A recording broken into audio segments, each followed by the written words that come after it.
রুশ ইউক্রেন যুদ্ধে বেশ বড়সড় মূল্য চুকাতে হচ্ছে ইউক্রেনকে।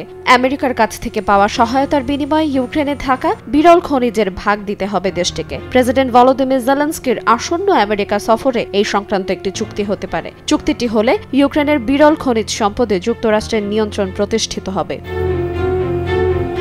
ইউক্রেনের বিরল খনিজে আমেরিকার নিয়ন্ত্রণ নেয়া নিয়ে বিশ্বে মিশ্র প্রতিক্রিয়া চলছে। এরই মধ্যে সম্প্রতি রাশিয়ার প্রেসিডেন্ট ভ্লাদিমির পুতিন আমেরিকাকে একটি প্রস্তাব দিয়েছেন। পুতিনের প্রস্তাবে বলা হয়, ভবিষ্যতে একটি অর্থনৈতিক চুক্তির আওতায় রাশিয়ার বিরল খনিজ অনুসন্ধান উন্নয়নে মস্কো ও ওয়াশিংটন যৌথভাবে কাজ করতে পারে।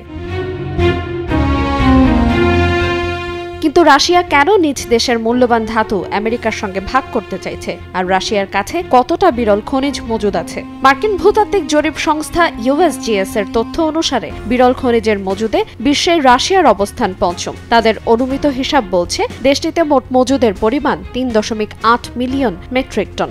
তবে রাশিয়ার হিসাব মতে দেশটির বিরল খনিজের মোট মজুদ 28.7 মিলিয়ন টন।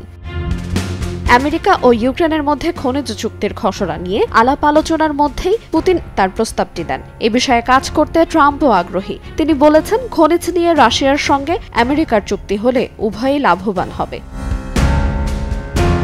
রাশিয়ার খনিজ শিল্পের বিকাশ উন্নয়ন নিয়ে দেশটির সরকারি নথি বলছে, এই খনিজের অভ্যন্তরীণ চাহিদা কম। একই সঙ্গে এই শিল্পের ক্ষেত্রে চীনের সঙ্গে তীব্র প্রতিযোগিতার মুখোমুখি হচ্ছে রাশিয়া। বিষয়গুলো রাশিয়ায় এই শিল্পের বিকাশের ক্ষেত্রে প্রধান বাধা হিসেবে বিবেচিত হচ্ছে। দেশটির এই সংক্রান্ত উন্নয়ন কৌশলের তথ্য অনুসারে রাশিয়া 2030 সালের মধ্যে বৈশ্বিক বাজারের 12% বিরল খনিজ উৎপাদন করতে চায়।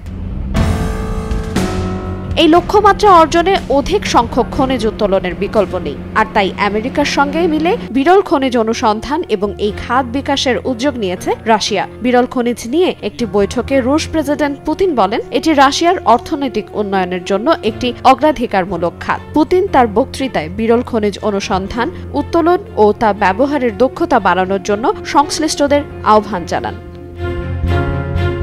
আইরিন আয়াত, সময় সংবাদ।